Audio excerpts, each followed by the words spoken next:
साक्षीभूतं भावातीतं त्रिगुणरहितं सद्गुरु त्वं नमामि। सद्गुरु त्वं नमामि। सद्गुरु त्वं नमामि। ध्यानमूलं गुरुमूर्ति पूजामूलं गुरुपदं मन्त्रमूलं गुरुवाक्यं मोक्षमूलं गुरुकृपा। मोक्षमूलं गुरुकृपा। मोक्षमूलं गुरुकृपा। ॐ गुरु जय गुरु सच्चिदानन्द गुरु। ॐ गुरु जय गुरु सच्चिदानन्द गुरु। सच्चिदानन्द गुरु आत्मानन्द सत्य गुरु। सच्चिदानन्द गुरु आत्मानन्द सत्य गुरु। ॐ गुरु जय गुरु सच्चिदानंद गुरु। हरिओम। आवाज ठीक है सचदेवा जी? हाँ दीदी, हाँ दीदी ठीक है। ठीक है ना आवाज? हाँ दीदी हरिओम। हरिओम। बोलो भजन लाज माता कोई याद है तो। मुझे हाँ। किसी और के घर क्यों जाऊं, कहीं और क्यों हाथ फैलाऊं, किसी और के घर क्यों जाऊं, कहीं और क्यों हाथ फैलाऊं। सब कुछ मेरे सतगुरु के पास है, उनका आशीर्वाद मेरे साथ है। मेरे सर पर सतगुरु का हाथ है, किसी और के घर क्यों जाऊं, कहीं और क्यों हाथ फैलाऊं। सब कुछ मेरे सतगुरु के पास है, उनका आशीर्वाद मेरे साथ है। मेरे सर पर सतगुरु का हाथ है, बिन मांगे ही भर देते हैं मेरे सब भंडारे, मेरे सब भंडारे। बिन मांगे ही भर देते हैं मेरे सब भंडारे, मेरे सब भंडारे। मैं क्यों शीश झुकाऊं जाके संतों के द्वारे द्वारे, संतों के द्वारे द्वारे। किसी और के घर क्यों जाऊं, कहीं और क्यों हाथ फैलाऊं। सब कुछ मेरे सतगुरु के पास है, उनका आशीर्वाद मेरे साथ है। जब अब याद करूं दिल से तो सतगुरु दौड़े आए, सतगुरु दौड़े आए। जब जब याद करूं दिल से तो सतगुरु दौड़े आए, सतगुरु दौड़े आए। मेरी मुश्किल हल करने में जरा न देर लगाए, जरा न देर लगाए। मेरी मुश्किल हल करने में जरा न देर आए, जरा न देर लगाए। होती मुझ पर रहमतों की बरसात है, मेरे सर पर सतगुरु का हाथ है। किसी और के घर क्यों जाऊं, कहीं और क्यों हाथ फैलाऊं। सब कुछ मेरे सतगुरु के पास है, उनका आशीर्वाद मेरे साथ है। मुझको दौलत शोहरत देते रहे न कुछ भी बाकी, रहे न कुछ भी बाकी। मुझको दौलत शौहरत देते, रहे न कुछ भी बाकी, रहे न कुछ भी बाकी। सतगुरु ने दी है मुझको हर खुशी दुनिया की, हर खुशी दुनिया की। इतना मुझको दिया कि छोटी पड़ गई मेरी झोली, छोटी पड़ हरिओम बेटा, गई सत्संग मेरी चालू थियो अथई। झोली। लिंक जी दीदी। मोकली मैं जोड़, हाँ लिंक भेजे हैं, आप जोड़ लो, ठीक है। इतना मुझको दिया कि हाँ छोटी। हाँ, व्हाट्सएप में आई है, देखो। हाँ एक बार मैं चेक करती हूँ। राधे राधे। हाँ, राधे राधे। जी बोलो दीदी। हेलो। हाँ हाँ, बस हरिओम। हरिओम। कल से आगे पढ़ रहे हैं। मन सज्जन है, मन की कोई सत्ता नहीं होती।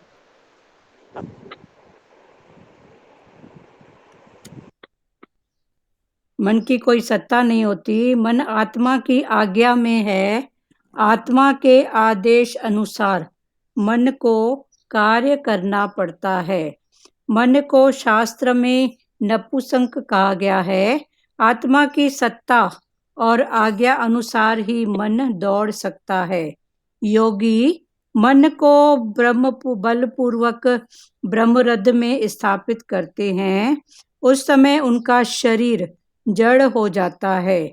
जड़ शरीर समाधि में शरीर का भान नहीं रह पाता। जड़ समाधि की तुलना में चेतन समाधि श्रेष्ठ है। योगियों की समाधि चेतन समाधि है। वे कान बंद करके या आंख मूंद के नहीं बैठते।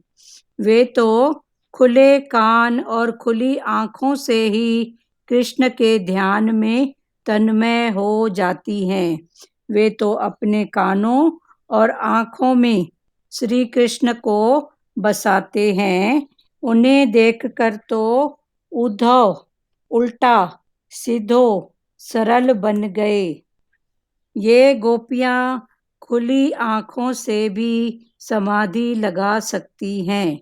जहां जहां उनकी दृष्टि जाती है, वहां वहां उन्हें कृष्ण के दर्शन होते हैं। समाधि एक साहजिक ही होनी चाहिए। इसलिए तो उद्धव जी की निर्गुण निराकार ब्रह्म की आराधना की बात सुनकर गोपियों ने कहा था, हम तो खुली आंखों से ही सर्वत्र साकार ब्रह्म श्री कृष्ण का दर्शन करती हैं। अतः साकार ब्रह्म को छोड़कर तुम्हारे निराकार ईश्वर का ध्यान चिंतन क्यों करें। उद्धव जी, जो खुली आंखों से ब्रह्म का दर्शन नहीं पा सकता, वह अपनी आंखों से मूंदकर ललाट में ब्रह्म के दर्शन करने का प्रयत्न करता है। हम तो श्री कृष्ण का दर्शन, चिंतन और ध्यान करती हैं। आंखें बंद करने के बाद ही जो समाधिस्थ हो सकता है, उसके लिए संभव है कि आंखें खुलने के बाद उसका मन संसार में भटक जाए। गोपियां गृहस्थी होने पर भी महापरमहंस हैं। व्रजवासी ही उत्तमोत्तम है परमहंस, जो सभी बाह्य विषयों से आलिप्त होकर कृष्ण प्रेम में तन्मय हो जाते हैं। श्री कृष्ण महागृहस्थ भी हैं और महान सन्यासी भी। घर में रहते हुए भी सन्यासी जीवन कैसे जिया जा सकता है, यह श्री कृष्ण ने बताया। वे 13 बार भोजन करते हैं और 16,000 स्त्रियों के साथ रहते हैं, फिर भी वे अच्युत युवा हैं। वे कभी वृद्ध नहीं होते, जीर्ण नहीं होते।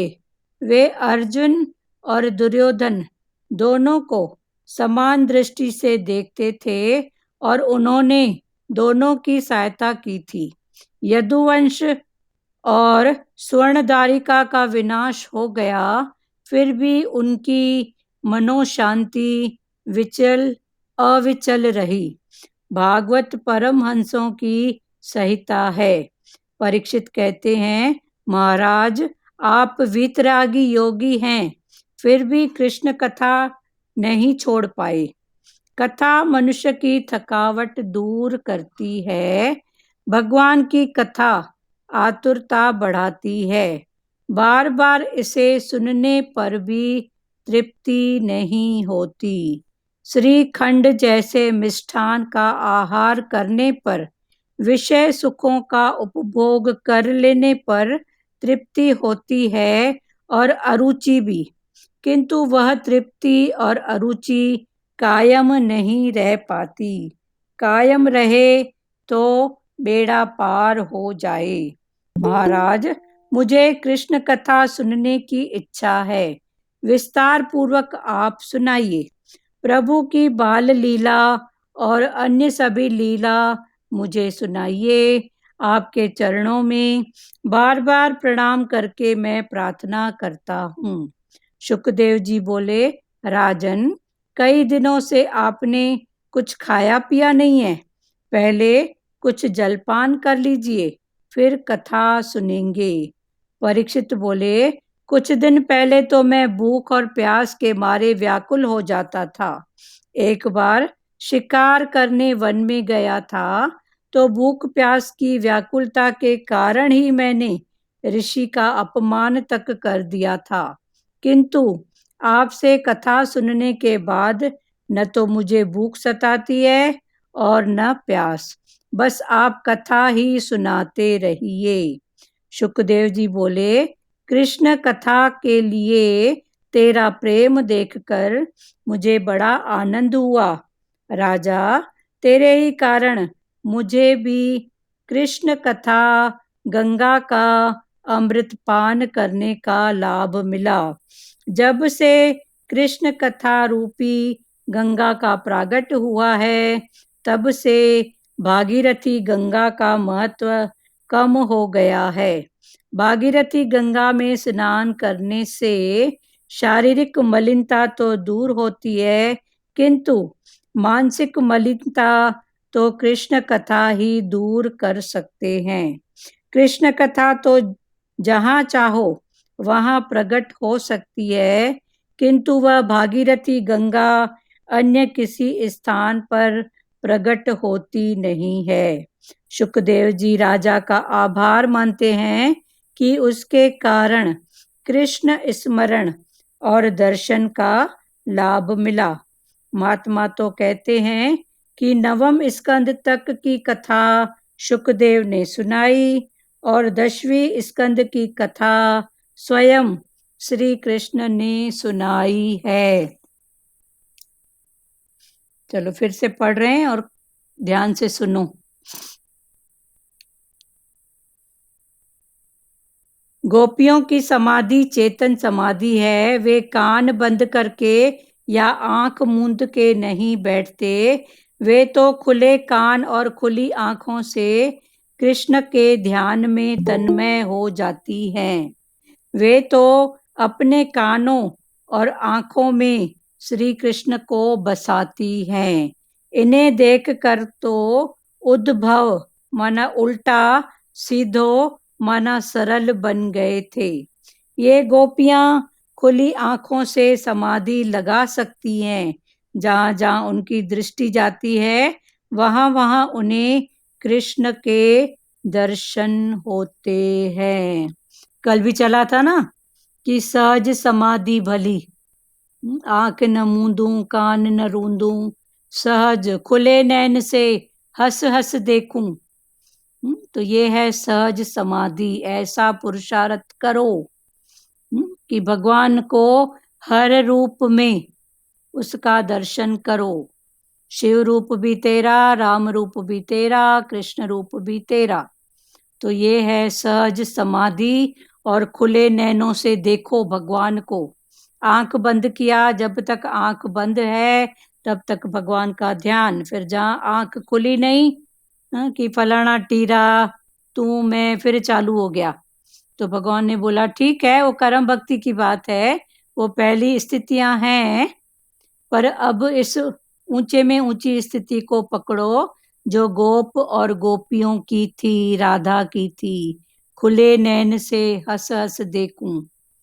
तो आंख खुली रहे, कान भी खुले रहें, पर हंस हंस के देखूं प्रभु भगवान कृष्ण इस रूप में भी आप ही तो हो, ये भी रूप तो आपने ही धारण किया है, ऐसा भाव। ये गोपियां खुली आंखों से समाधि लगा सकती हैं। जहां जहां उनकी दृष्टि जाती है वहां वहां उन्हें कृष्ण के दर्शन होते हैं। जहां जहां उनकी दृष्टि जाती है वहां वहां उनको कृष्ण के दर्शन। इसके लिए पहले पुरुषार्थ कर। कौन बोला, नहीं ध्यान दो। क्या बोला, इस पर भी ध्यान नहीं दो। बोलो किसकी सत्ता से बोला, तो सत्ता किसकी है, परमात्मा की, कृष्ण की, गुरु की। जिसकी जिसमें भी श्रद्धा है वो उसकी सत्ता से बोल रहा है। तो जब सत्ता पर दृष्टि होगी उसके बाद क्या बोला और कौन बोला, तो ये भी पुरुषार्थ है। ये हाईएस्ट पुरुषार्थ है, हाईएस्ट ज्ञान, किसकी सत्ता। तो सत्ता पर ध्यान देंगे। फिर आ जाओ, क्या बोला, तो ऐसा बोला, फिर देखो कौन बोला।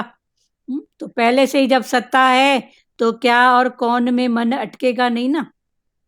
पर हम पहले से ही देखते हैं कौन बोला, फलाना बोला, टीरा बोला। हाँ, तो मन बताएगा छोटा है, बड़ा है, अपना है, पराया है।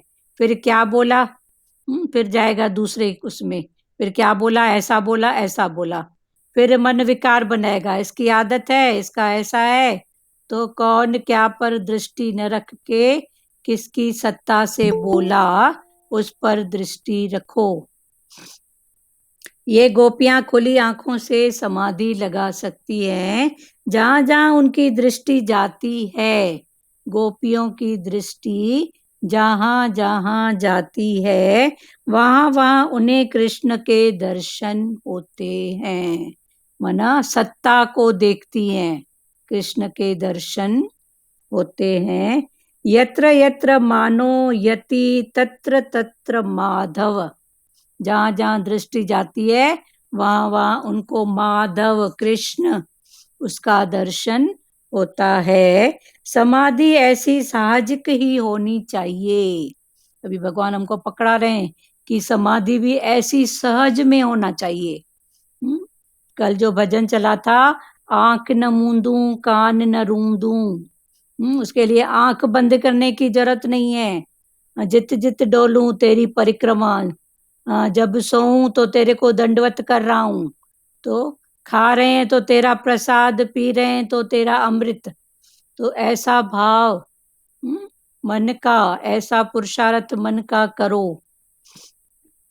समाधि ऐसी साहजिक होनी चाहिए। इसलिए तो उद्धव जी की निर्गुण निराकार ब्रह्म की आराधना की बात सुनकर गोपियों ने कहा था। उद्धव जी गोपियों के पास गए थे और निर्गुण निराकार की बात उनको सुना रहे थे, और ज्ञान की पोथियों की बात उनको सुना रहे थे कि ये ज्ञान पढ़ो, ये पोथी पढ़ो, ये शास्त्र पढ़ो। तो गोपियों ने बोला हमारे पास टाइम ही नहीं है। तो उद्धव जी की निर्गुण निराकार ब्रह्म की आराधना की बात सुनकर गोपियों ने कहा था, हम तो खुली आंखों से ही, हम तो खुली आंखों से ही सर्वत्र साकार ब्रह्म श्री कृष्ण का दर्शन करती हैं। खुली आंखों से सब जगह कृष्ण का हम दर्शन करते हैं। अतः साकार ब्रह्म को छोड़कर तुम्हारे निराकार ईश्वर का ध्यान चिंतन क्यों करें।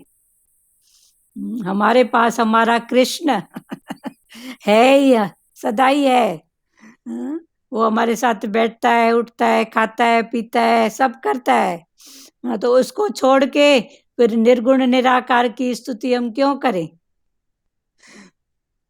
उद्धव जी, जो खुली आंखों से ब्रह्म का दर्शन नहीं पा सकता, वही अपनी आंखों को मूंद कर ललाट में ब्रह्म के दर्शन करने का प्रयत्न करता है। तो उद्धव जी ने जब निर्गुण निराकार की बात कही तो गोपियों ने कहा कि हम सगुण साकार को तो अपने जेब में लेके घूमते हैं अपने पास, तो तू ये निर्गुण निराकार की क्या बात करता है? तो गोपियां उद्धव को कहती हैं, क्या कहती हैं कि जो खुली आंखों से ब्रह्म का दर्शन तुम नहीं पा सकते, वह अपनी आंखों को मूंद कर ललाट में ब्रह्म के दर्शन का प्रयत्न करता है। ये तुम्हारी बात है, तुम खुली आंख से देख नहीं पाते हो, तो आंख बंद करके तो इतनी हिम्मत रखो ना कि खुली आंख से हंस हंस के देखो भगवान के दर्शन। पर तुम्हारे पास इतनी हिम्मत नहीं है, तो तुम क्या करते हो? आंख को बंद करते हो और भगवान का ध्यान करते हो। हम तो श्री कृष्ण का दर्शन, चिंतन और ध्यान करती हैं। हम तो भगवान कृष्ण का दर्शन और उसका चिंतन और उसका ध्यान कैसे करते हैं? खुली आंख से। आप नहीं कर सकते हो, तो आप आंख बंद करते हो। तो जब तक बंद आंख है तब तक आपको दर्शन होता है, जहां आंख खुली नहीं कि फिर दिखता है फलाना टीरा। तो हम तो खुली आंख से ही देखते हैं उसको। आंखें बंद करने के बाद ही जो समाधिस्थ हो सकता है, आंख बंद करके जो समाधिस्थ हो सकता है, उसके लिए संभव है कि आंखें खुलने के बाद उसका मन संसार में भटक जाए। बंद आंख से करता है, फिर हो सकता है आंख खुलने पर फिर उसका मन भटक जाए। गोपियां ग्रस्त होने पर भी, गोपियां कैसी हैं? गृहस्थी। तो गृहस्थ होने पर भी महापरमहंस हैं। तो गोपियां गृहस्थ होने के बाद भी वो कैसी हैं? महान परमहंस। तो हंस का क्या काम होता है? हंस को दूध और पानी दे दो तो क्या करेगा? दूध पी लेगा, पानी को छोड़ देगा। और हंस खाता सिर्फ क्या है? मानसरोवर में रहता है और वहां मोती खाता है। तो मोती माना ज्ञान, भगवान का दर्शन। दूध पी लेगा, पानी को छोड़ देगा, माना सत्य को पकड़ेगा और संसार का पानी जो है, झूठ बोलो, बदलने वाला बोलो, उसको छोड़ देगा। वो सत्य को पकड़ता है, भगवान के दर्शन, भगवान के भाव को। तो गोपियां गृहस्थ होने पर भी महापरमहंस हैं। व्रजवासी ही उत्तमोत्तम परमहंस हैं। तो गोपियां और व्रज के जो वासी हैं वो ही सबसे उत्तम परमहंस हैं, जो सभी बाह्य विषयों से आलिप्त होकर कृष्ण प्रेम में तन्मय हो जाते हैं। बाहर विषयों से लिप्त नहीं होके, आलिप्त होके रहते हैं, पर लिप्त नहीं होते हैं, उसमें डूबते नहीं हैं। रहना भी इस संसार में है, ये संसार भी एक कीचड़ है, जहाँ जाओ तो फंसते जाओगे, पर वो फंसने का काम नहीं, पर जैसे कमल का फूल कैसे खिला रहता है कीचड़ में, तो ऐसे वो रहते हैं। तो ये स्थितियां हैं गोपियों की, ग्वाल बालों की भी यही स्थिति है, जो सभी बाह्य विषयों से आलिप्त होकर रहते उधर ही हैं, पर लिप्त होते नहीं है, आलिप्त होकर कृष्ण प्रेम में तन्मय हो जाते हैं। तो ये कौन है? ग्वाल बाल गोपियां, ये उनका भाव है। श्री कृष्ण महाग्रस्त भी हैं और महासन्यासी भी। तो भगवान कृष्ण की यही विशेषता है कि वो महाग्रस्त भी हैं और महासन्यासी भी। घर में रहते हुए भी सन्यासी जीवन कैसे जिया जा सकता है, यह श्री कृष्ण ने बताया है।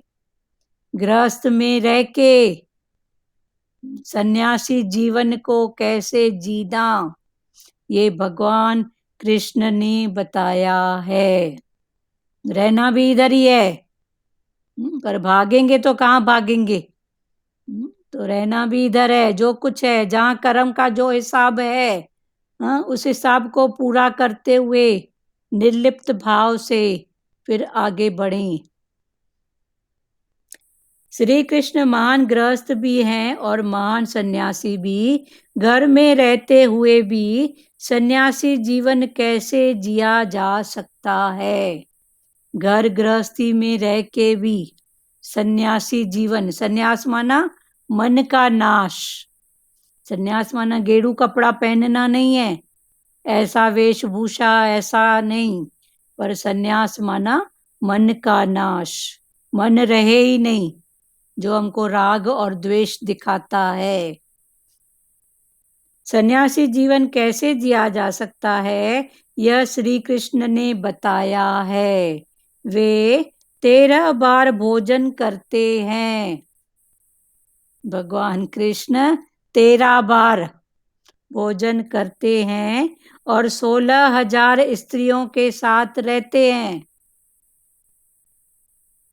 फिर भी वे अच्युत युवा हैं। फिर भी वो युवा के युवा हैं।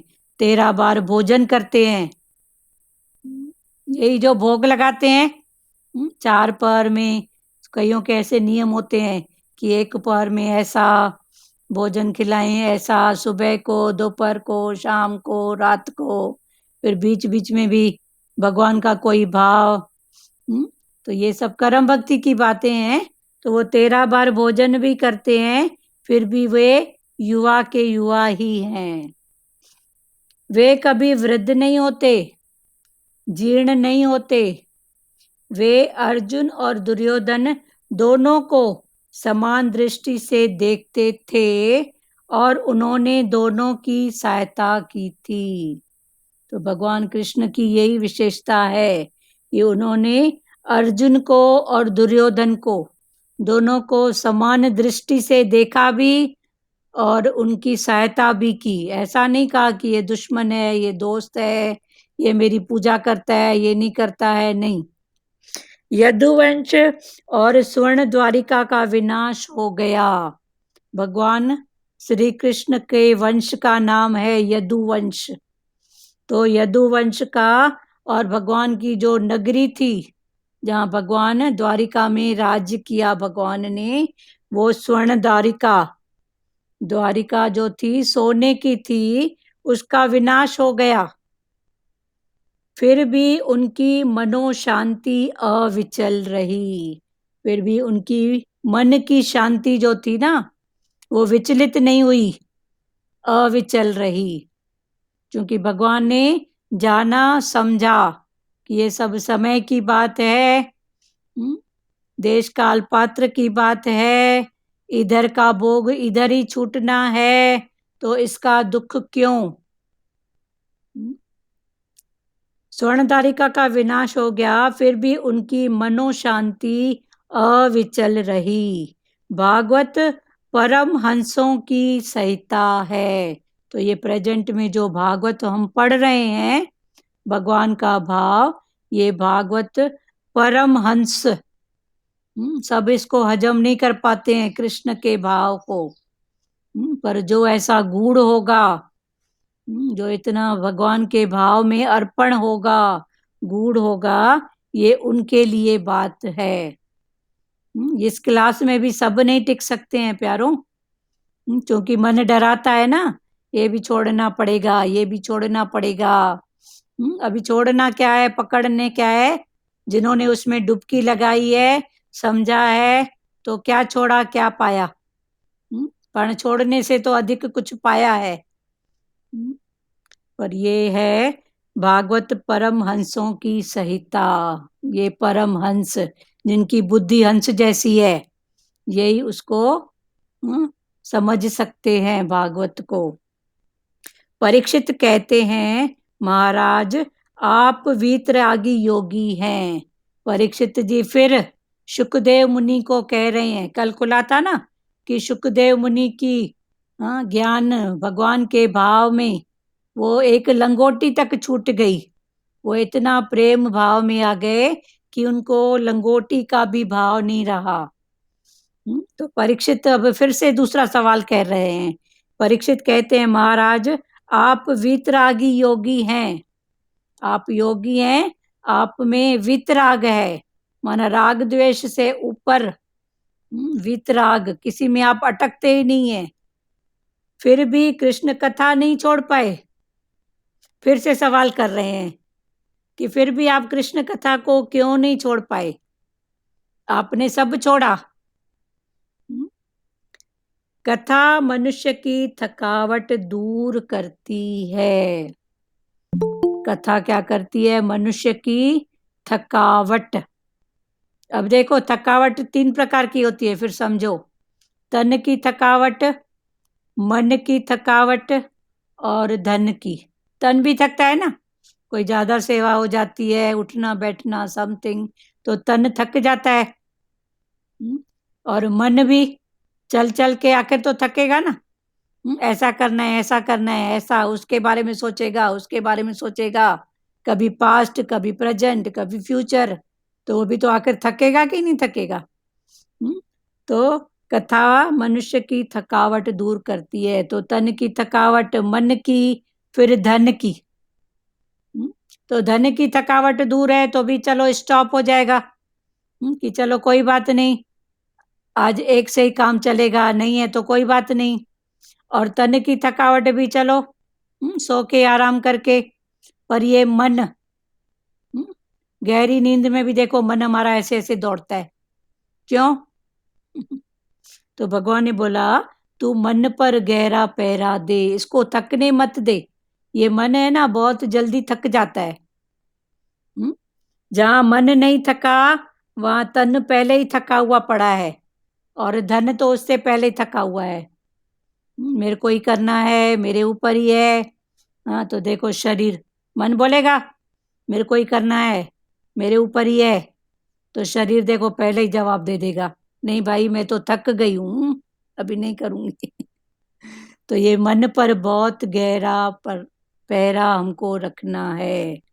पर कथा थकावट दूर करती है। मना मन को थकावट में आने ही मत दो, हमेशा भगवान के भाव में उसको भिगा के रखो। कथा मनुष्य की थकावट दूर करती है। भगवान की कथा आतुरता बढ़ाती है।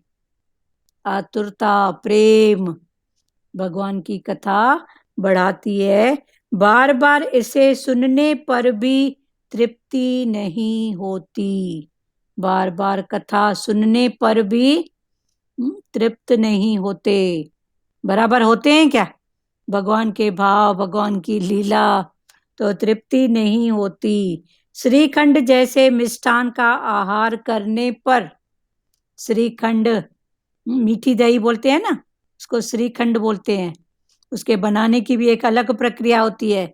दही को पानी में, इसमें कपड़े में रख देते हैं लटका के, उसका पूरा पानी निचोड़ जाता है, फिर उसमें कुछ मीठा डालते हैं, शक्कर।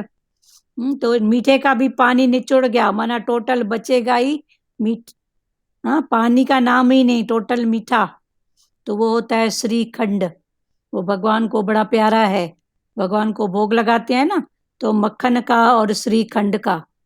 तो श्रीखंड जैसे मिष्ठान का आहार करने पर, विषय सुखों का उपभोग कर लेने पर तृप्ति होती है और अरुचि भी।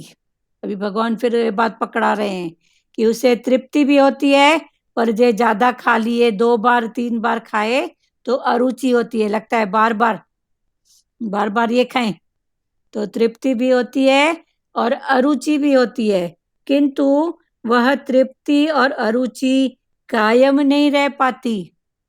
तृप्ति भी कायम नहीं रहेगी, अरुचि, अरुचि के बाद हो सकता है 2-4 दिन के बाद फिर रुचि हो, तृप्ति के बाद हो सकता है अतृप्ति भी हो, पर कृष्ण कथा में ऐसा कुछ भी नहीं है।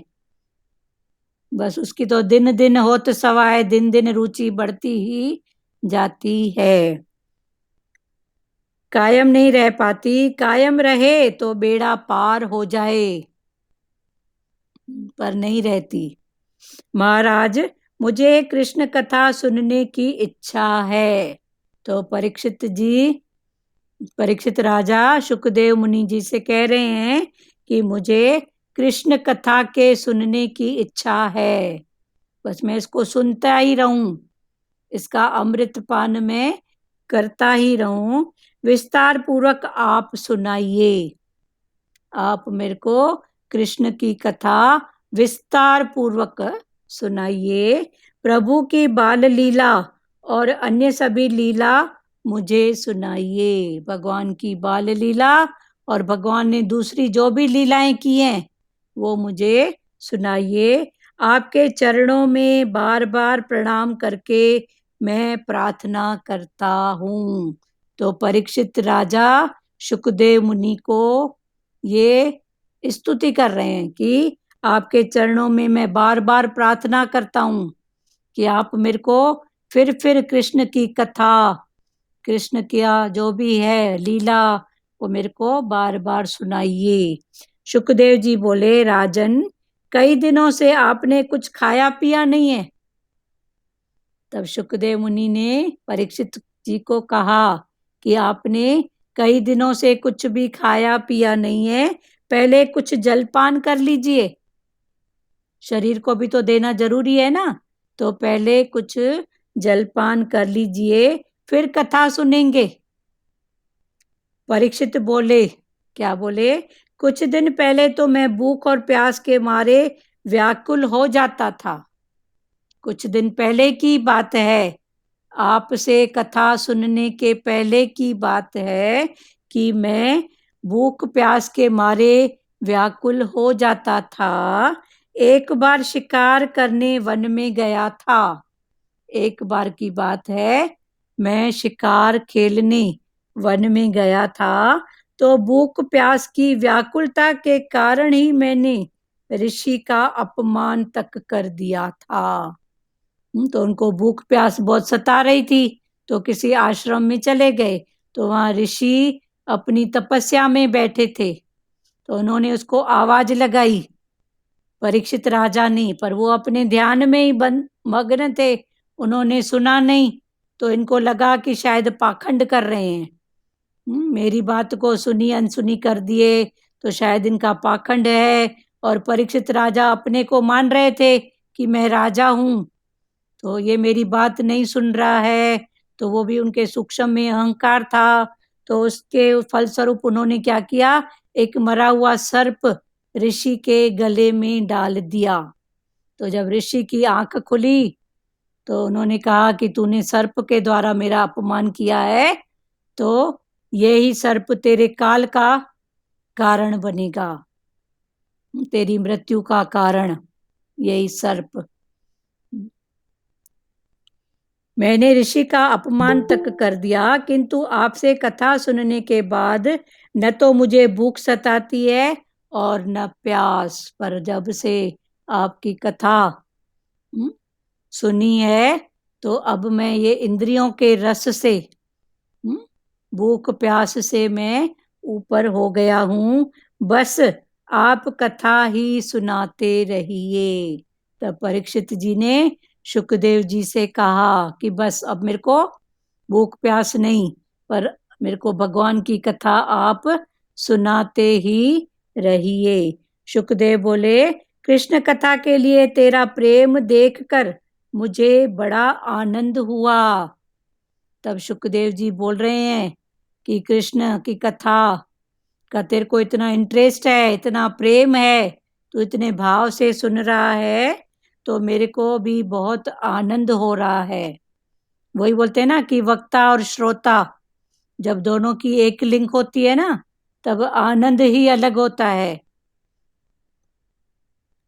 राजा, तेरे ही कारण मुझे भी कृष्ण कथा गंगा का अमृत पान करने का लाभ मिला। तब शुकदेव जी ने बोला कि आप तो सुनने वाले हो, इतने आनंद से सुन रहे हो, तो उस आनंद और शांति से इस मुख से भी वो कथा निकल रही है। तो आपके कारण मुझे ये कथा का अमृत पान करने का लाभ मिला। तो श्रोता और वक्ता, इधर दोनों की बात है। खाली वक्ता ऊंचे में ऊंची बात बताए और श्रोता का मन इधर उधर भटके तो भी देखो कथा में आनंद नहीं आता है। कहीं ना कहीं वो वाइब्रेशन भी खींचते हैं, और जो गहरी बात निराकार कुछ निकालना चाहते हैं ना, वो वहीं रुक जाती है, क्योंकि वाणी भी अटकती है बार बार। तो इसलिए वक्ता और श्रोता दोनों का शांत रहना, मन का शांत, बहुत जरूरी है। तो अभी शुकदेव मुनि भी एहसान मान रहे हैं परीक्षित राजा का कि थैंक यू आपका। शुकदेव जी बोले, कृष्ण कथा के लिए तेरा प्रेम देखकर मुझे बड़ा आनंद हुआ। तो शुकदेव जी ने परीक्षित राजा को कहा कि आपका ऐसा कृष्ण कथा के प्रति जो प्रेम देखा, उस प्रेम के कारण मुझको बहुत आनंद हुआ। राजा, तेरे ही कारण, अभी शुकदेव राजा को श्रेय दे रहे हैं, परीक्षित राजा को श्रेय दे रहे हैं कि तेरे ही कारण मुझे भी कृष्ण कथा गंगा का अमृत पान करने का लाभ मिला। तेरे कारण, वही है ना, भक्त के कारण भगवान, भगवान के कारण भक्त, श्रोता के कारण वक्ता, तो वक्ता का कारण श्रोता। तो इधर भी वही बात हुई, तेरे कारण मेरे को भी इसका लाभ मिला। जब से कृष्ण कथा रूपी गंगा का प्रागट हुआ है, शुकदेव जी बोल रहे हैं, जब से श्री कृष्ण कथा रूपी गंगा, ज्ञान गंगा है ना, तो जब से श्री कृष्ण की ज्ञान गंगा रूपी कथा का प्रागट हुआ है, तब से भागीरथी गंगा का महत्व कम हो गया है। उस भाई भागीरथी गंगा वो भी ज्ञान गंगा है, पर उसके लिए हमको वहां तक जाना पड़ेगा। हरिद्वार बोलो, जहां भी बोलो, कनखल बोलो, जहां जहां गंगा का वास है वहां तक हमको जाना पड़ेगा। पर ये तो भागवत की ज्ञान गंगा, जहां बैठो, शुरू हो जाओ ना भगवान की बातों में, तो वही प्रकट होती है। तो उस गंगा से ये ज्ञान गंगा ज्यादा श्रेष्ठ है ना। जब से कृष्ण कथा रूपी गंगा का प्रकट हुआ, तब से भागीरथी गंगा का महत्व कम हो गया है। भागीरथी गंगा में स्नान करने से, भागीरथी गंगा में स्नान करने से शारीरिक मलिनता तो दूर होती है, किंतु मानसिक मलिनता तो कृष्ण कथा ही दूर कर सकती है। तो भागीरथी गंगा से शरीर की शुद्धि तो होगी, पर मन की शुद्धि सत्संग से, कृष्ण की कथा से होती है। कृष्ण कथा तो जहां चाहो वहां प्रकट हो सकती है, मेले में, अकेले में, जमेले में, जहां भी चाहो वहां प्रकट हो सकती है। देखो शांति की सबको जरूरत है।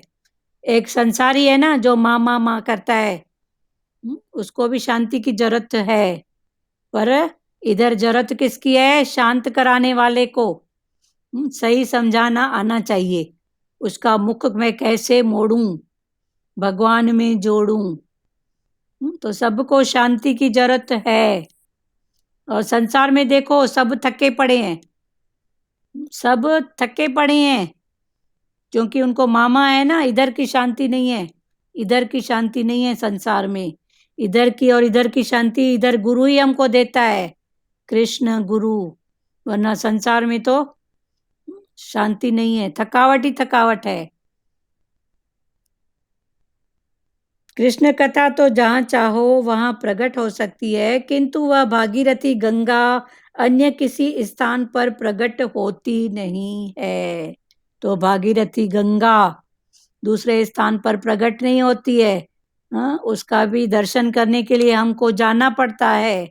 पर ये कृष्ण कथा रूपी जो गंगा है, ये जहाँ चाहो वहाँ एक अकेला भी भगवान से बैठ के बात करे। अभी जैसे उस दिन खुला था ना, अभी बोर शब्द भगवान ने हमारी डिक्शनरी से ही निकाल दिया है कि बोर होते हैं। अभी कोई बोर होता है? हाँ, सबके अंदर में बैठा है, उससे सब बात करते हैं भगवान से। तो अभी बोर होने की तो बात ही नहीं है। किंतु भागीरथी गंगा अन्य किसी स्थान पर प्रकट होती नहीं है। शुकदेव जी राजा का आभार मानते हैं। परीक्षित राजा शुकदेव का आभार मानते हैं और शुकदेव मुनि परीक्षित राजा का आभार मानते हैं कि उसके कारण कृष्ण स्मरण और दर्शन का लाभ मिला। तो वक्ता को श्रोता के कारण और श्रोता को वक्ता के कारण कृष्ण कथा के आनंद का लाभ मिला। महात्मा तो कहते हैं कि नवम स्कंद तक की कथा शुकदेव ने सुनाई और दशम स्कंद की कथा स्वयं श्री कृष्ण ने सुनाई है। महात्माओं का मना इतनी लीनता आ जाती है, तो लीनता में शांति में भगवान है ना। तो जब इतनी परीक्षित राजा को लीनता आ गई और शुकदेव मुनि को आ गई, तो जहाँ लीनता है वहाँ भगवान है, जहाँ शांति है, रिलैक्स है, वहाँ भगवान है। तो महात्माओं का ये कहना है कर्म भक्ति में कि 9 स्कंद तक तो शुकदेव मुनि ने सुनाया और 10वां स्कंद खुद भगवान ने सुनाया। तो ये भगवान ने सुनाया मना, फिर वो लीनता की बात आ गई, जो दिखती नहीं है पर है, दिखती नहीं है पर वो लीनता, शांति, सच्ची समझ वो खुली अंदर में। तो सच्ची समझ ही भगवान है, लीनता ही भगवान है, ये शांति ही भगवान है। तो 9वें स्कंद तक तो फिर 10वें स्कंद खुद भगवान कृष्ण ने सुनाया, क्योंकि मन की लीनता आ गई। हाँ बोलिए। ऐसे तो हमारे शरीर के हैं ना 9 द्वार। हाँ 10वां द्वार हमारा आकाश तत्व जिसको बोलते हैं वही है ना। अगर भागवत कथा में 9 स्कंद और 10वां जैसे इतना लीनता हो गया कि प्रभु दर्शन हो गए, हाँ तो ऐसे ही हमारे इस शरीर में भी तो 9 द्वार है ना। हाँ 9 द्वार जैसे है ना। 9 नाक। हाँ 9 द्वार हैं और दशम जो कल चला था ना दशम हमारा ब्रह्मरुद्र यहाँ पे। ब्रह्म द्वार जिसको हम बोलते हैं, आंखों के बीच में जो होता है। हाँ कई लोग यहाँ ललाट में बोलते हैं, कई इधर बोलते हैं, एक बारीक छेद होता है, ब्रह्मरुद्र हाँ। बोलते हैं उसको। तो कई हम्म। लोग वहां पे ये। हाँ ये मेडिटेशन से इसी को ही तो ऊपर करने के लिए ही बोलते हैं ना, हाँ हाँ कि हर बात को ऊपर ले meditation जाते हैं, से। भगवान के भाव में ले हाँ। जाते हैं, इंद्रियों के भाव में नहीं अटक के। हाँ वाणी के हिसाब से प्रभु जी की एक बात याद आ रही है। प्रभु जी एक बार बोल रहे थे कि जो आप इंद्रियों का आपका आवाज धीरे है प्यारे, क्या बोल रहे हैं? हाँ इंद्रियों का उपयोग करते हैं ना हम लोग। हाँ तो जहाँ जहाँ हम लोग अपनी इंद्रियों का बचाव करते हैं एनर्जी का, तो हमारी वो जो इंद्रिय शक्ति है ना वो बढ़ती है। हाँ हाँ सही बात है। हाँ, तो हम इधर उधर वेस्ट नहीं करते हैं ना अपनी एनर्जी को, हाँ तो हमारी एनर्जी सेव रहती है। सेव रहती है, वही बात है ना। ये अनुभव में आती है बात। हाँ हाँ इधर उधर जो हम इंद्रियों को खर्च नहीं हाँ। करते हैं ना, वैसे भी देखो हाँ। संसार का पैसा भी इधर उधर फालतू उस बातों में अगर नहीं खर्च करो तो एक एक पैसा बन करके रुपया बन जाता है ना। तो ये भी ऐसा ही है ना कि इंद्रियों को फालतू खर्च नहीं करते हैं देखने सुनने करने में। हाँ, भगवान ही दिखाएंगे तो मन नहीं चलेगा ना, तो वो सेव करते हैं, तो आखिर फिर वो कहाँ जाएगी, एनर्जी रहेगी तो उधर ही ना। तभी तो देखो जो ज्ञानी है उनके चेहरे का भाव, ये सब जो तेज होता है, भाव होता है, वो एक अलग ही तेज होता है ना। अलग ही भाव दिखता है वो अलग से, उनके ललाट की चमक, तो वो एक अलग ही है। उसको जो जैसे करता है वही समझता है, सब नहीं समझेंगे। संसारी तो समझेगा नहीं, वो जैसे बोलेगा हमको जैसे हमको गिनती की श्वासें मिली हैं, हाँ गिनती की श्वासें मिली हैं, और हम क्रोध में हमारी श्वासें कितनी तेज चलती थी। तो हाँ गुरु ने बोला कि तू अपने अंदर होता खा, हाँ तू अपने मुड़ जा, सतगुरु से जुड़ जा। तो हम जितना शांति क्रोध में नहीं करते हैं, तो हमारे को लगता है कि सही में हमारी श्वासें भगवान ने बढ़ाई है, हाँ हमारी उम्र बहुत ज्यादा है। हाँ जैसे ठीक है। मतलब एक दिखता है वाइब्रेशन, हाँ चलो सही ठीक। में उम्र बढ़ती है क्रोध का ना करने वाले की। चलो जो भी है, गीता बस में कुल मिला भी के बार बार श्वासों बोलते की हैं ना। कीमत करो। हाँ सांसों की कीमत। हाँ सही बात है। और किसी को बात करना है? 10वां द्वार खुला ना, ब्रह्म रुद्ध वो ही द्वार है। अब दोनों बातें ठीक है। और किसी को कुछ बोलना है वाणी के आधार पर तो बात करो।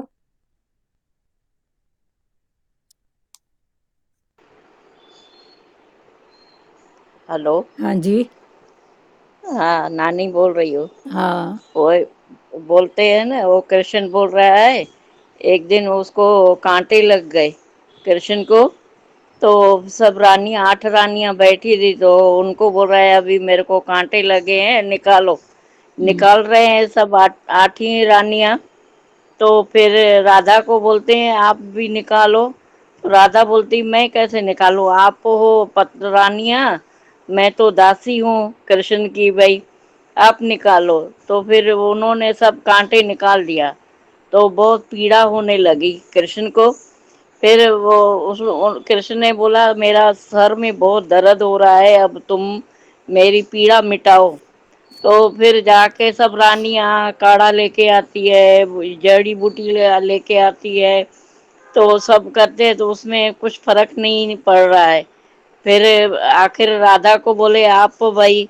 फिर कृष्ण ने बोला भाई देखो मेरा तो दर्द पीड़ा जा नहीं रही है, तो ऐसे करो आप अपने चरणों की धूली मेरे को लगाओ।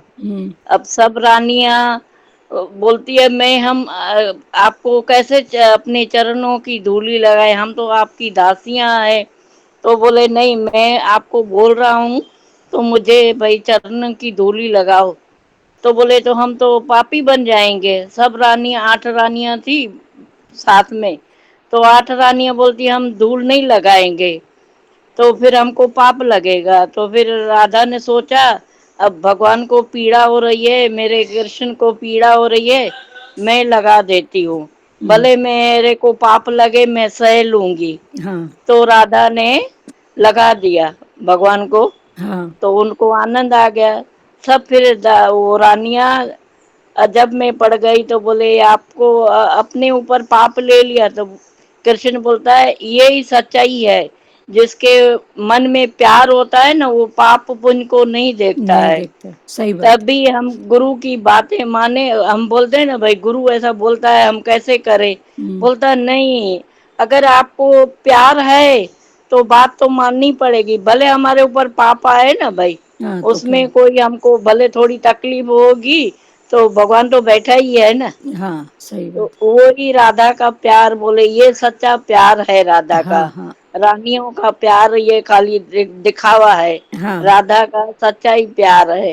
हाँ। जय श्री कृष्ण। जय श्री कृष्ण। ठीक क्लियर हुआ ना? तो ये नवम हाँ स्कंद तक। ना? हाँ हाँ, तो हम भगवान की बातें माने और भगवान की कहना माने, हाँ और उसके रजा में राजी रहें, चलते रहें, तो हमको आनंद ही आएगा। है। है। आएगा तो है। जाएगा। हाँ, आएगा तो जाएगा। तो है तब बस। भी है, बस ये आनंद ही है ना। हाँ आपकी भी कृपा तो हमारी भी कृपा, ये चलो गुरु सब। की कृपा है ना। हाँ हाँ। आप इतना बैठ के हमको एक एक वाणी अभी परीक्षित समझाते राजा और हो। शुकदेव दोनों को फायदा है ना, बस ना। हो हाँ, गई ना हमको भी बात। फायदा, हाँ तो फिर आपको भी छोड़ो ना। फायदा। महात्मा तो कहते वही हैं। बोलते हैं ना, हाँ कहना मानो। हाँ, वक्ता और श्रोता बस अपनी लिंक जोड़ के हाँ रखो, बस। बस हो गया। हाँ हाँ, दोनों को बस फायदा है। यही है। महात्मा तो हाँ कहते हैं कि नवम स्कंद की कथा शुकदेव ने सुनाई और दशम स्कंद की स्वयं श्री कृष्ण ने सुनाई। तो श्री कृष्ण ने कैसे सुनाई? माना वो लीनता का भाव आ गया, तो लीनता में ही भगवान है। तो अभी भगवान खुद बोल रहे हैं, जब मन की लीनता लीनता को खींचती है ना, तो ये भगवान का भाव है। सुखदेव ने राधा कृष्ण से प्रार्थना की कि हृदय में विराजमान होकर वे ही कथा करें। तब सुखदेव मुनि ने प्रार्थना की अपने हृदय में जो विराजमान है भगवान राधा कृष्ण जो भी वो कथा करें। माना अभी बोलने वाला मैं नहीं हूं, वो ही बोलेगा और वो ही सुनेगा। तो बोलने वाला भी वो, सुनने वाला भी वो, ऐसा भाव। तो सुखदेव ने राधा कृष्ण से प्रार्थना की कि हृदय में विराजमान होकर वे ही कथा करें। ज्ञानी पुरुष मृत्यु को टालने का नहीं, सुधारने का प्रयत्न करते हैं। जो ज्ञानी पुरुष होते हैं वो मृत्यु को टालने का नहीं, पर मृत्यु को सुधारने का प्रयत्न करते हैं। दुख को टालने का नहीं, पर दुख को मैं कैसे सुधारूं सुख रूप में, ऐसा प्रयत्न करते हैं। क्योंकि बात को, कोई भी बात को हम टाल देते हैं तो आज की कल, कल की परसों, आखिर कब तो फिर वो सामने आएगी ना। उससे अच्छा उसको सुधारे ना बात को। तो ये टालने का नहीं। तो भगवान की स्तुति करने पर वो बात क्या होगी, पासपोन हो जाएगी। हम बोलते हैं भगवान दुख मत दो, भगवान ऐसा मत दो, तो जो है वो तो आएगा ही ना। पर ऐसा करके वो अगर भगवान हमारी बात मानता है तो क्या हमारी बात को पोस्टपोन कर देता है, आज का कल, कल का परसों, पर आएगी जरूर। तो ऐसे चाह अभी वो बात सुधरे ना। तो वही बात भगवान बोल रहे हैं, ज्ञानी पुरुष मृत्यु को टालने का नहीं, सुधारने का प्रयत्न करते हैं। मृत्यु को सुधारते हैं कृष्ण कथा। मृत्यु को सुधारती है कृष्ण कथा, कृष्ण नाम, कृष्ण भक्ति। कृष्ण का नाम और कृष्ण की भक्ति। जिसकी मृत्यु सुधरती है उसे दोबारा जन्म लेना नहीं पड़ता। तो जिसकी मृत्यु सुधरती है ना, फिर वो जन्म मरण के फेरे में नहीं आता। वैर और वासना जीवन को बिगाड़ते हैं। अब ये जीवन को बिगाड़ने वाले या कर्म बनाने वाले, एक है वैर और दूसरा है वासना। वैर माना दुश्मनी, वैर के साथ फिर राग है, तो राग में भी कर्म बनते हैं, वैर में भी कर्म बनते हैं। और दूसरी है वासना, तो वासना किसकी, मन की। फिर मन का कनेक्शन है इंद्रियों के साथ में, तो मन की वासना, इंद्रियों की वासना। मना इंद्रियां कहाँ कहाँ से वास लेके आती हैं, मन कौन कौन सा वास लेता है। बैठा तो इधर है, पड़ोस का वास लेके आया, पता नहीं अमेरिका का भी वास, लंदन का वास लेके आ गया। तो ये वैर और वासना जीवन को बिगाड़ते हैं। इसलिए भगवान बोलते हैं, जहाँ तेरा तन है वहीं पर मन को रखो। जहाँ तन है वहीं मन, तन मन एक रस, सिमरन कहिए सोए। तो सिमरन माना वो नहीं है कि हाथ में माला है और मन फिरे चौदस, पर जहाँ तन है वहीं पर मन को रखो। वैर और वासना जीवन को बिगाड़ते हैं। उनके दूर होने पर ही जीवन और मृत्यु उजागर होते हैं। वैर और वासना के दूर होने पर मृत्यु उजागर होती है। वैर और वासना को मृत्यु के पहले ही हटा दो, मरने के पहले ही इस वैर को और वासना को हटा दो, मरने के पहले। ऐसे भी बोलते हैं, 100 दोस्त हैं और एक दुश्मन है। 100 दोस्त और एक दुश्मन। तो क्या 100 दोस्त भूल जाएगी माई और एक दुश्मन याद रखेगी। तभी भगवान बोलते हैं ना, ये एक को ही हटाओ। तो 100 दोस्त हैं हमारे, 100 हितैषी हैं, पर एक भी अगर ऐसा थॉट है, ऐसा भाव है, तो वो अपना काम इतना गहराई से करके जाता है। तभी भगवान बोलते हैं, इस वैर को और वासना को मृत्यु होने से पहले, माना मृत्यु अगला पल भी कौन सा, किसने देखा, अगला पल भी पता है क्या कि कब? वैर और वासना को मृत्यु के पहले ही हटा दो, अन्यथा मृत्यु बिगड़ जाएगी। पता नहीं अगला पल भी कौन सा। इसके पहले भी खुला था ना कि अगला जन्म, दूसरा जन्म मरने के बाद नहीं है। मरने के बाद दूसरा जन्म नहीं है, पर जीते जी इस मन की जो स्थिति अंतकाल में जहां रहेगी, अगला जन्म पक्का ही वहां पर है।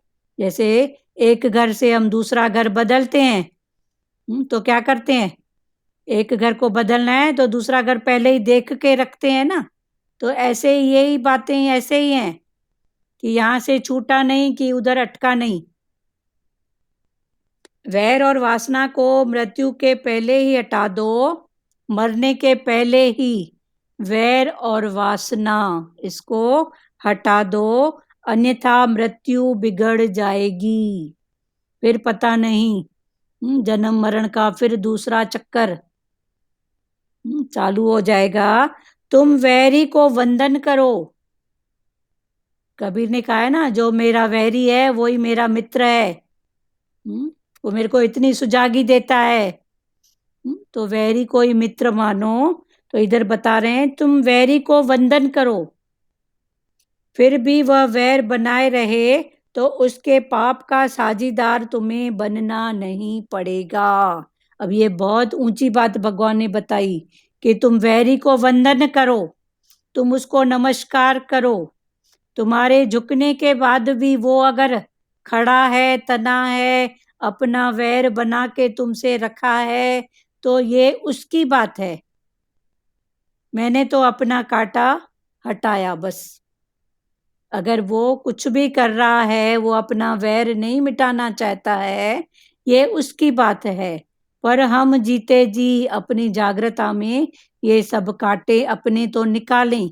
तो भगवान वही बोल रहे हैं, तुम वैरी को वंदन करो, फिर भी वह वैर बनाए रहे तो सामने वाला अगर तुमसे कोई वैर दुश्मनी बना के रखता है तो उसके पाप का साझीदार तुम्हें नहीं बनना पड़ेगा। ये उसका कर्म, उसका भोग। क्लियर हुआ? जी। चलो, दशम स्कंद में निरोध लीला है।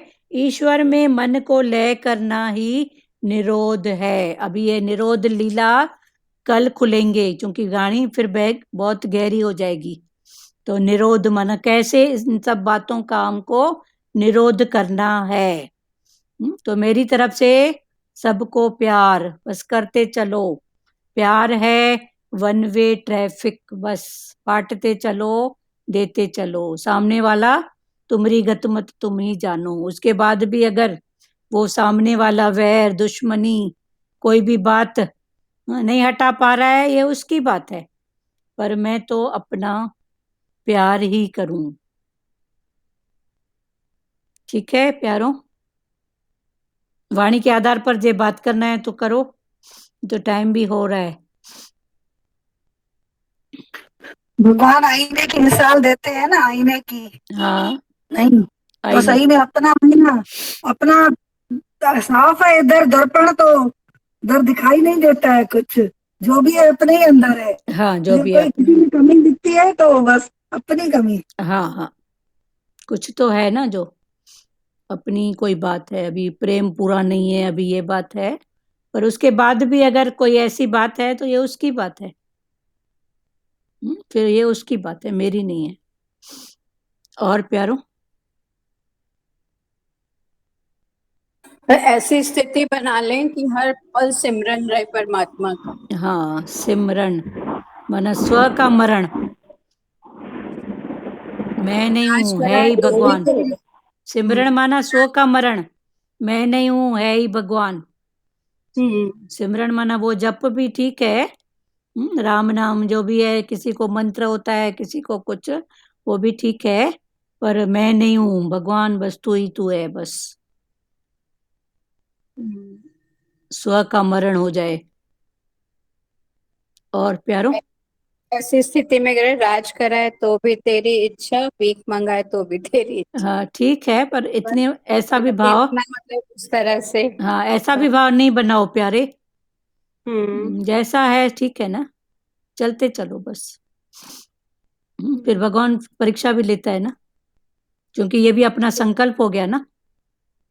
वो भी बहुत ज्यादा हो गई है, हो जाती है। नहीं, जैसे परीक्षाएं तो बहुत ज्यादा हो अभी आपके मुख से ये निकला राज कराए या भीख मंगाए, तो ये भी आपका संकल्प हो गया ना, तो संकल्प को पानी तो देगा ना भगवान।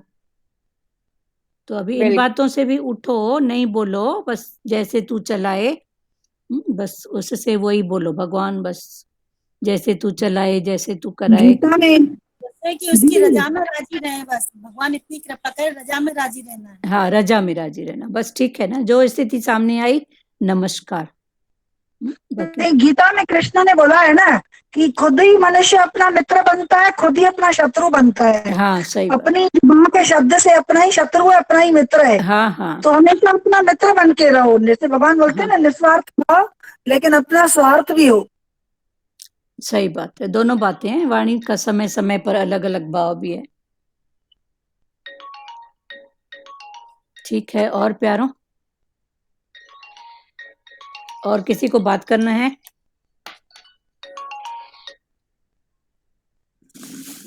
हेलो, हरिओम। सत्संग तो हले बेटा पोइ ॻाल्हायूं। ठीक है, हरिओम।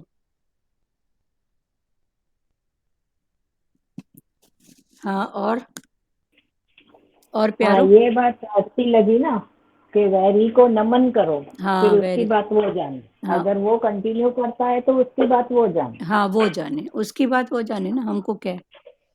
सही हम बात क्या है है। और वेरी। ये माता ने, सुशीला माता ने जो बताया कि हाँ प्यार सच्चा कैसा है, कि हाँ भले मेरे को तकलीफ हो पर सामने वाले को फायदा होता है, हाँ मुझे भले भोगना पड़े, लेकिन मेरा प्यार तभी सच्चा है कि हाँ, मैं सामने वाले का सुख देखूं। सुख देखो, ठीक है ना, सही बात है।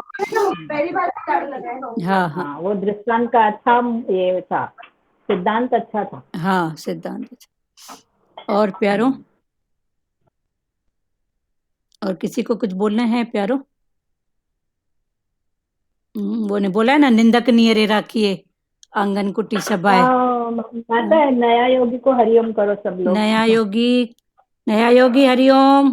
कौन है, अपना परिचय दो। हेलो। हाँ हरिओम जी, हरिओम। हरिओम। हाँ दीदी, हरिओम करो दीदी। हाँ हरिओम। इधर ये नए प्यारे हैं पूजा जी। ये भगवान जी मेरा नाम पुष्पा चौंदा आहिनि, वधे पूजा वाड़ी जी। लगे भाग। तो ये भगवान की हाँ वाड़ी भी रोज बजती है, एक एक फूल रोज जुड़ते जाता है। तो आज ये भगवान की फुलवारी में नया फूल आ जाया है। इनका नाम है पूजा। पूजा नाम है ना आपका? पुष्पा। पुष्पा, पूजा अच्छा की इधर मम्मी। पूजा। अच्छा, पूजा की मम्मी पूजा पुष्पा जी, की। आज नए योगी आए हैं इधर। हाँ जी। हाँ बहुत अच्छा, आप रोज आओ। हाँ, रोज सुनूंगी अब मैं। हाँ हाँ, कुछ करो बात, आज के सत्संग का कोई भाव है तो बोलो। आज तो मैंने इतना सुना नहीं, अभी 2 मिनट ही सुना लास्ट में, जब तक चल, ज्वाइन करूँ। चलो ठीक है, चलो आज भजन आज सुनाते हैं आपको। लाज माता, इनको भजन जी। सुनाओ। श्यामा तेरी चलो मीरा जी सुना रहे हैं। चरणों, हाँ हाँ सुनाओ। श्यामा तेरे चरणों की गर धूल जो मिल जाए, सच कहती हूँ प्यारे, सच कहती हूँ प्यारे, मेरी तकदीर बदल जाए, श्यामा तेरे चरणों की। सुनते हैं तेरी रहमत, दिन रात बरसती है, एक बूंद जो मिल जाए, प्यारे माइक को हाथ में पकड़ के बोलो। एक बूंद जो मिल जाए, मन की कली खिल जाए, श्यामा तेरे चरणों की। ये मन बड़ा चंचल है,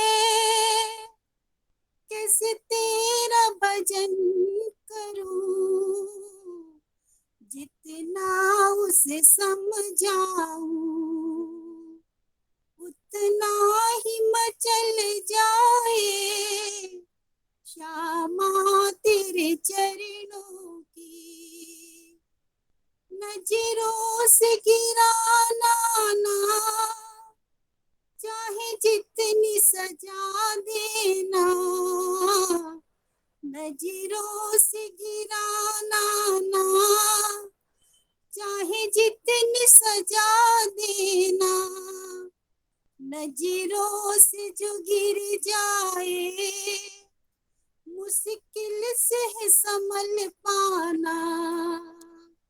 श्यामा तेरे चरणों की एक धूल जो मिल जाए, श्यामा तेरे जीवन की बस एक तमन्ना है, तुम सामने हो मेरे,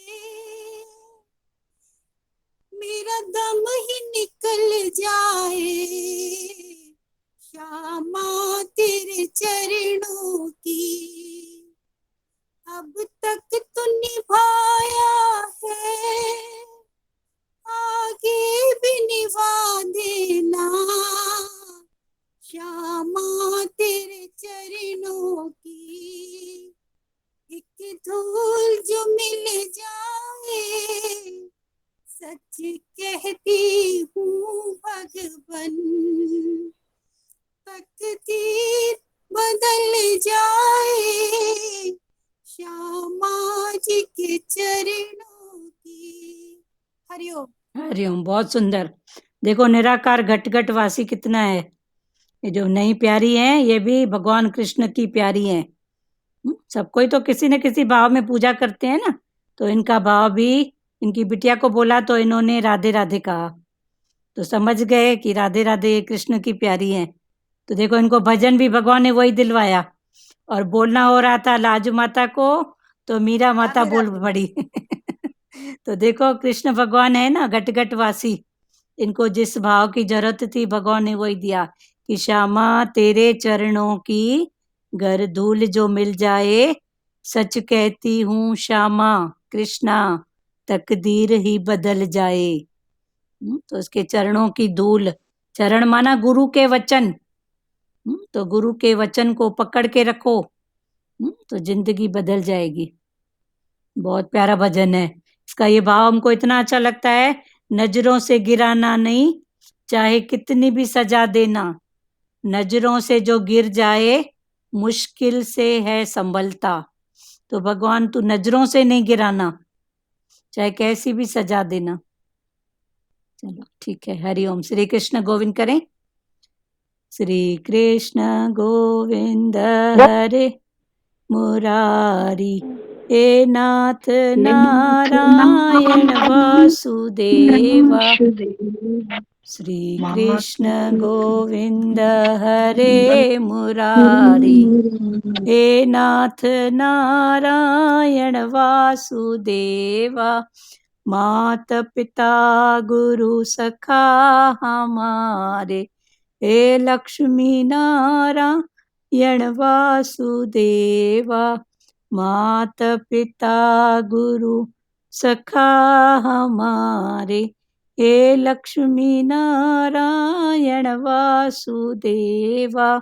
हरे राम राम राम हरे हरे, हरे कृष्णा कृष्णा कृष्णा हरे हरे, हरे राम राम राम हरे हरे, हरे कृष्णा कृष्णा कृष्णा हरे हरे। हरि ओम। ओम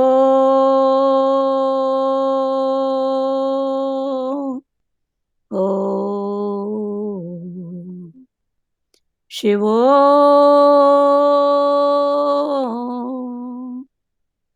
हरिओम।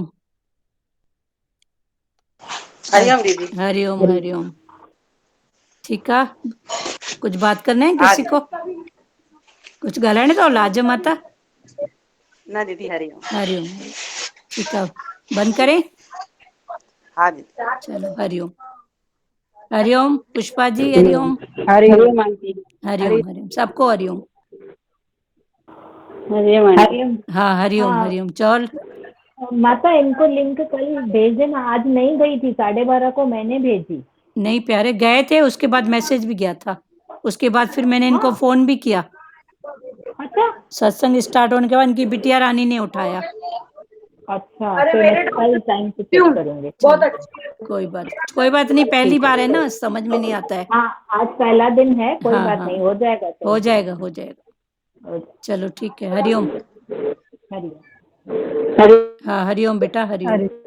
सब